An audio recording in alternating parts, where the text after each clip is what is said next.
ஒரு சவாலாக எந்த ஒரு கேரக்டர் இருந்தாலும் அது பண்ணுறது வந்து ஒரு எக்ஸைட்மெண்ட் கொடுக்கும். எனக்கு வந்து I don't differentiate between these. எதுவுமே வந்து நம்ம வந்து வெளிப்படுத்துகிற விதம் அதை எந்த அளவுக்கு நம்ம ஆடியன்ஸை கனெக்ட் பண்ணுறோம் அப்படின்றது தான் நான் எடுத்து பார்க்குறது. பட் எனக்கு என்னென்னா இதில் இன்னும் கொஞ்சம் எக்ஸ்ப்ளோர் பண்ணுறதுக்கு இன்னும் ஏன்னா இப்போ ஹீரோவாக நிறைய எக்ஸ்ப்ளோர் பண்ண வேண்டியது இருக்குது. பட் ஆனால் இது இன்னும் கொஞ்சம் எந்த வரமுறையும் இல்லாமல் கொஞ்சம் நம்ம பண்ணலாம். ஒரு வில்லனை பண்ணும்போது பிராண்டிங்லிஸ்டாக பண்ணணும். பட் அதுக்கான ஒரு முக்கியத்துவம் இருக்கணும். கதையில் அதுக்கான அந்த புஷ் இருந்தால் I think it be wonderful. So அப்படி பண்ணும்போது இன்னும் எனக்கு கொஞ்சம் ஃப்ரீடம் கிடைக்குதுன்னு தான் நினைக்கிறேன். But I love play both. John Vijay sir, உங்களோட படத்துல இந்த ரோல் பத்தி, இந்த படத்துல உங்க ரோல் பத்தி நீங்க ரொம்ப கலகலப்பான ஆளா இருக்கீங்களா? இந்த படத்துல எப்படி இருக்கு உங்க கேரக்டர்ல? Good evening. இந்த படம் வந்து நிறைய போலீஸ் நடிச்சிருக்கேன். இந்த போலீஸ் வந்து உண்மையாவே கேரக்டர் வந்து ட்ரை பண்ணி இந்த போலீஸ்க்குன்னு ஒரு கேரக்டர் கொடுத்து இந்த போலீஸ் வந்து இப்படி பிஹேவ் பண்ணால் நல்லாயிருக்கும் அப்படின்னு சொல்லி ஒரு டிசைன் கொடுத்து அந்த டிசைனுக்குள்ளே நான் நடிச்சிருக்கேன். And also to work with Arun Vijay sir, it was great pleasure. Because நீங்கள் வந்து ஹார்ட் ஒர்க் அப்படின்றதுக்கு ஒரு பிராண்ட் அம்பாசிடர் வேணும் அப்படின்னு நீங்கள் யோசிச்சிங்கன்னா அது இவர் தான். இவரை தவிர வேறு யாருமே கிடையாது. இவரை மாதிரி hard working in the film industry for so many years and maintaining the way he looks and also giving his best to the film industry, Arun Vijay is a man who always stands there. And அந்த மாதிரி ஒருத்தர் கூட நான் work பண்ணும்போது it's a great happiness. and also எனக்கும் வந்து நான் பண்ணுற ரோலில் பெட்டராக பண்ணணும் அப்படின்னா இந்த படம் நல்லா வரணும். நல்லா வந்துச்சுன்னா எல்லாருக்குமே நல்லா இருக்கும். And also for the brother it should be a great film அப்படின்றது தான் என்னுடைய thoughts. I have put maximum effort. And as usual எல்லாரும் சொல்கிற மாதிரி ஜான் விஜயோட விஷயங்கள் எல்லாம் கொஞ்சம் எக்ஸ்ட்ரா போட்டு குலாப் ஜாமுன் டேஸ்ட்டாக இருக்கிற மாதிரி செஞ்சுருக்கேன். நிறைய தத்துவங்கள்லாம் சொல்லுவேன். அதில் வந்து ஒரு இன்ட்ரெஸ்டிங்காக ஒன்று சொல்கிற மாதிரி ஒன்று என்ன அப்படின்னா, அவர் அடித்து உட்கார வச்சுருப்பாங்க. நான் வந்து அவரை பார்த்துட்டு கேட்பேன், இணையா பண்ணாவனே அப்படின்னு. ரொம்ப அப்படியே ரஃபா கொண்டுட்டேன் அப்படின்னு. கொண்டுட்டானா அட போயேன் சும்மா நீ சொல்றதெல்லாம் நான் வேற கேட்கணுமா? நீ சொல்றத பார்த்தா கத்திரினா கைஃபோட பண்ணு கத்ரினா கைஃப் கொட்டா சீனிவாசன் ஒய்ஃப்னு சொல்லுவோம் போல இருக்குது. அந்த மாதிரி தத்துவங்கள்லாம் நிறைய போட்டு வச்சிருக்கேன் படத்தில்.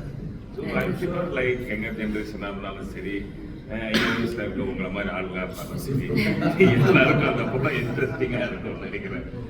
அண்ட் நார்மலாக வந்து ஹீரோ தான் ஹீரோயினை சைட் அடிப்பாங்க. இந்த படத்தில் நானும் சைட் அடிச்சிருக்கேன். அதுவும் ரொம்ப அழகான ஹீரோயின். அவங்க சிரிச்சால கண்ணத்தை புள்ளி விடுவோம். அதுக்காகவே நான் ஏதாவது ட்ரை பண்ணி ஜோக்லாம் அடிக்கிறது. அழகுக்கே அழகு சேர்த்து சித்தியா நீ நடிச்சிருக்காங்க. ஸோ உங்களுக்கு வந்து எல்லாமே சேர்ந்து ஒரு அருமையான படம், மசாலாவான படமும் இருக்குது. அதில் ஒரு இமோஷன் இருக்குது, காதல் இருக்குது, பாடல் நல்லா இருக்குது, மியூசிக் நல்லா இருக்குது, ஆக்ஷன் சீக்வன்ஸ் சொல்லவே வேண்டாம், தலை பின்னி எடுக்கும். கிறிஸ்துமஸுக்கு உங்களுக்கு ரெட்ட தலை என்ஜாய் பண்ணுங்க. ஆனால் அவர் சொல்கிற ஒரு வார்த்தையில் சொல்கிறேன், பிரியம்ல ஆரம்பிக்கும் போது அந்த ஜேர்னிலேருந்து ரெட்டத்தலை வரைக்கும் அந்த ஹார்ட் ஒர்க்கு சொன்னது, அந்த அனுபவம் உங்களுக்கு அப்படின்னு ஒரு லேர்னிங் கர்வ் தான். எல்லாருமே வந்து ஒரு மெச்சூர் ஆகணும். நான் ரொம்ப ஏர்லி ஸ்டேஜஸில் அந்த டைம் இருக்குது. செலெக்ஷன் ஆஃப் ஸ்கிரிப்ட்ஸ் எப்படி என்னன்றது நம்ம அப்போ எட்டினதுக்கு நம்ம பண்ணிக்கிட்டு இருக்கோம்.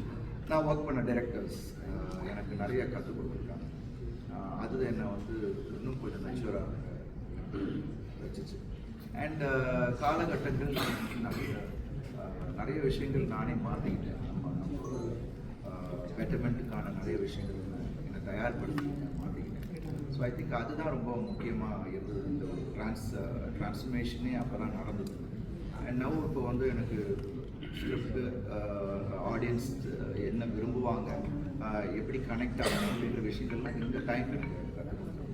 அண்ட் நான் முன்னாடியிலேருந்தே வந்து ரொம்ப பொறுமையாக தான் ஸ்கிரிப்ட் செலெக்ஷன் பண்ணுறது. ஏன் சார் இவ்வளோ படம்? நான் இப்போ இவ்வளோ வருஷத்தில் பார்த்தீங்கன்னா எண்ணிக்கை ரொம்ப கம்மி. ஸோ அப்படி தான் ஐ வாண்டட் டு பி. இன்னும் ஃபர்தராகவும் நான் அப்படி தான் பண்ணுவேன்னு நினைக்கிறேன். இந்த படத்துக்கு அப்புறம் நெக்ஸ்ட்டு ஃபிலிம் வந்து எப்படியும் ஒரு லைட் ஹார்ட்டட் ஃபிலிமாக ஒன்று பண்ணுவேன் அப்படின்ட்டு. கம்ப்ளீட்டாக ஒரு லைட் ஹார்ட்டட் ஃபிலிம். அண்ட் ஒரு பிஎன்சி படமும் யானை மாதிரி ஒரு அடிக்கணும்னு ஒன்று இருக்குது.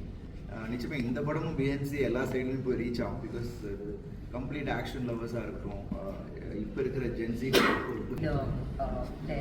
and I showed them the trailer and எல்லாமே ஒரு one similarity that everyone has told me is that full Hollywood feel இருக்கு படம். So visuals ரொம்ப நல்லா இருக்கு. BGM, RR, every scene there is one, there is a score that elevates the entire scene. So that is in a very, very important aspect. And so there is நம்ம ஜெனரேஷனுக்கு ரொம்ப ஒரு attention span கம்மியா. So our film is what 2 hours run time இருக்கு படத்தோட.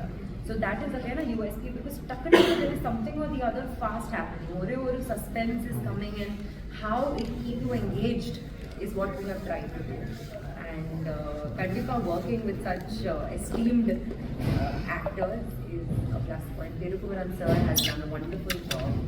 DTG Universal நம்ம production company, கோயம்புத்தூரோட production company இருக்கு. And ரொம்ப disciplined, ரொம்ப ஒரு structured production house இருக்கு. So I think Kandipa they are also going to go a very long way. So I am just praying and I am requesting, especially கோயம்புத்தூரோட மக்களுக்கு please நம்ம ஃபிலிமுக்கு support பண்ணுங்க. And 25th போய் கண்டிப்பா பாருங்க. Ma'am அவர் கூட dance ஆடுறது எப்படி இருக்கு மேம்? ஏன்னா நல்லா டான்ஸ் ஆடுவார் அரவிந்த் சார். ஆமா. எப்படி இருக்கு? இது ஆக்சுவலி என்னோட ஃபர்ஸ்ட் அவுட் ஆஃப் இந்தியாவோட ஷூட்டிங். ஸோ ஐ வாஸ் ரொம்ப எக்ஸைட்டட். ஆனால் அந்த வி வென்ட் தேர் அண்ட் அப்போ it was exactly like Pondicherry. எனக்கு I thought that it will be like ஒரு ஒரு மலேசியா இருக்கு. மலேசியாவில் ஷூட் பண்ணிட்டேன். மலேசியாவில் ஒரு ஊர் மாதிரி இருக்கு, மலக்கா. அங்கே போய் we have shot the song and it is completely like Pondicherry, but the visuals, soon I think the video song will come out and you all will be able to see how beautifully the song has been shot. And of course Dhanush sir has sung it, so that is a plus point. ரொம்ப ஹீட்ல ரொம்ப வெயில்ல நம்ம shoot பண்ணிட்டேன். So it was again a very unique experience. And ஆமா sir பயங்கரமா dancer இருக்கு. So I had to match up to him. I hope I've done justice. Sir இப்போ industry gen Z கிட்ஸ்ன்னு சொல்லி ஒரு மித்தில் இருக்காங்க. ஸோ அதை ஃபோக்கஸ் பண்ணுற மாதிரி ஏதாவது ஆப்வியஸ்லி வந்துட்டாங்க அப்படின்னு சொல்கிறாங்க. இது யூனிவர்சல் படம், ஜென்சிக்கெலாம் கிடையாது, எல்லாருக்குமே பார்க்கலாம். ஜென்சிகளுக்கும் பிடிக்கும். பிகாஸ் ஜென்சிஸ்க்கும் நம்ம கிட்ட இருந்து கற்றுக்கிட்ட விஷயங்கள் நிறைய இருக்கு. ஆனால் யூனிவர்ஸே ஜென்சி கீழே வர மாதிரி வந்துட்டு சார். அவங்களும் ஜென்சி யூனிவர்ஸ் கீழே வர மாதிரி வந்துட்டாங்களே அப்படி. இல்லைம்மா, இப்போ என்ன தேட்டர் ஆடியன்ஸ் என்ன விரும்புகிறாங்க அப்படின்றது இப்போ அப்படி தானே இருக்குது. ஸோ அதனால தான் ரன் டைம் எல்லாமே ரொம்ப பார்க்க வேண்டும். ஏன்னா ஆண்டனி சார் உட்காரும் போது சில விஷயங்கள்லாம் வந்து என்னென்ன தேவையில்லை இங்கேயே நம்ம பண்ணிடலாம். ஸோ இப்போ அதை அவங்க சொன்ன மாதிரி இப்போ அவங்களோட கான்சன்ட்ரேஷன் டைமே வந்து ரொம்ப ஷார்ட்டாக இருக்குது. ஸோ அந்த குவிக் ஸ்பேனில் நம்ம படத்தில் ரிஸ்க் அவர் இவருக்கு தான் அது கரெக்டாக இருக்குது. ரிஸ்க் எடுக்கிறது ரசி சாப்பிட்ற மாதிரி. ஏன்னா எல்லா ஆக்ஷன்ஸுமே கொஞ்சம் டஃப்பாக தான் இருக்குது. கொஞ்சம் ப்ரைட் கொஞ்சம் பண்ணியிருக்கோம். கிளைமேக்ஸ் ஸ்வாகாக ஒரு விஷயம் பண்ணுவோம். படம் பார்க்காத